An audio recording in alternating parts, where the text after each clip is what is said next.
যদি আমাৰ সংঘৰ স্বয়ংসেৱক এজন অহাকালি ৰাজীৱ ভৱনত গৈ যদি সিংহৰ দৰে আৰ্তনাদ কৰিব পাৰে, আমাতকৈ সুখী কোনেও হ'ব নোৱাৰে। আমাতকৈ সুখী কোনেও হ'ব নোৱাৰে। কাৰণ ৰাষ্ট্ৰীয় স্বয়ংসেৱক সংঘৰ আদৰ্শ বিজেপি নিৰ্মাণ কৰা নহয়, সমাজ নিৰ্মাণ কৰা, ৰাষ্ট্ৰ নিৰ্মাণ কৰা। ৰাজীৱ ভৱনলৈ যিমানে হিন্দুক বিশ্বাস কৰা ব্যক্তি যায়, সিমানে আমাৰ বাবে বিজয় বুলি আমি অনুভৱ কৰিব লাগিব।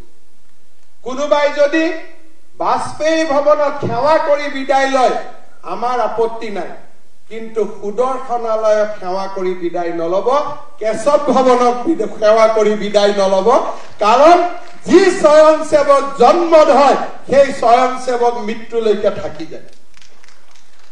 গুৰু পূজন কৰি থাকিব, সদায় নমস্তে সদা বৎসলে হৃদয়ত ৰাখি থব। আমি শুভেচ্ছা দিছো, তেওঁলোকে নিজৰ নিজৰ স্থানত গৈ তেওঁলোকে কাম কৰক। যদি কংগ্ৰেছত থাকি খিলঞ্জীয়া লোকৰ হৈ কাম কৰাৰ পৰিৱেশ পালোহেঁতেন, আমি কেতিয়াও কংগ্ৰেছৰ পৰা ওলাই নাহিলোহেঁতেন। আজি তেওঁলোকে গৈ যদি অসমৰ হিন্দু সমাজৰ বাবে, খিলঞ্জীয়া লোকৰ বাবে ৰাজীৱ ভৱনত যদি কাম কৰাৰ পৰিৱেশ এটা নিৰ্মাণ কৰে, তেওঁলোক আমাৰ আদৰ্শ হৈ ৰব, প্ৰেৰণাৰ স্ৰোত হৈ ৰব। আমাৰ কাৰো আপত্তি নাই। 2-4জন CPM-তো যাব লাগে, CPM-কো RSS কৰি দিব লাগে। 2-4জন পাৰিলে UDF-তো যাব লাগে, গৰু খোৱা বন্ধ কৰি দিব লাগে। কোনো আপত্তি নাই। যদি আমাৰ পৰা 10জন ব্যক্তি UDF-ত গৈ ভাতৰ লগত গৰু খোৱাটো বন্ধ কৰি দিব পাৰে, তাতকৈ আমাৰ কাৰণে গৌৰৱৰ কথা কি থাকিব পাৰে? ৰাজুজীয়ে ৰাষ্ট্ৰীয় জৰ্জ চৰেছৰ কথা গোটেইবিলাক কলে। আমাৰ যদি বিজেপিৰ নিৰ্মিত কাৰ্যকৰ্তাই অহাকালি যদি ৰাজীৱ ভৱন দখল কৰি লব পাৰে, তাতকৈ আমাৰ কাৰণে গৌৰৱৰ কথা কি থাকিব পাৰে?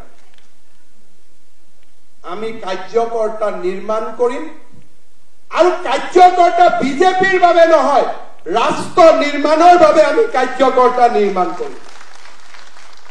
যিসকলে বাজপেয়ী ভৱনত সেৱা কৰি কংগ্ৰেছ দলত যোগদান কৰিছে, মই আশা কৰিম কংগ্ৰেছৰ পতাকা লোৱাৰ দিনাখনো সাহসেৰে তেওঁলোকে ভাৰত মাতাৰ জয় বুলি কব। তাক মই তেওঁলোকৰ পৰা আশা কৰিম।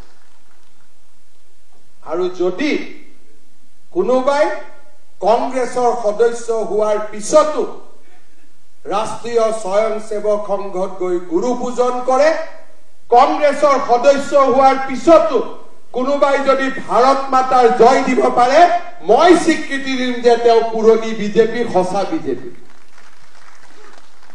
এই প্ৰত্যাহ্বান তেওঁলোকৰ সন্মুখত থৈ দিলো। কাৰণ মই আকৌ কৈছো, বিজেপি, কংগ্ৰেছ আমাৰ বাবে ডাঙৰ নহয়। নেশ্যন ফাৰ্ষ্ট, ৰাষ্ট্ৰ প্ৰথম। য'তে থাকক ৰাষ্ট্ৰৰ সৰ্বতো প্ৰকাৰৰ উন্নতি হ'ব লাগে, ৰাষ্ট্ৰ প্ৰথম হৈ থাকিব লাগে। মই বিশ্বাস কৰিম কংগ্ৰেছৰ যোৱাৰ পিছতো তেওঁলোকে কব গান্ধী প্ৰথম নহয়, ভাৰত মাতা প্ৰথম। সেই আদৰ্শৰে যোন যেনেকে থাকে, আমি তেওঁলোকৰ বাবে সদায় শুভাকাংক্ষী হৈ থাকিম। আমি তেওঁলোকক সদায় আমাৰ সহোদৰ বুলি আমি জ্ঞান কৰি থাকিম।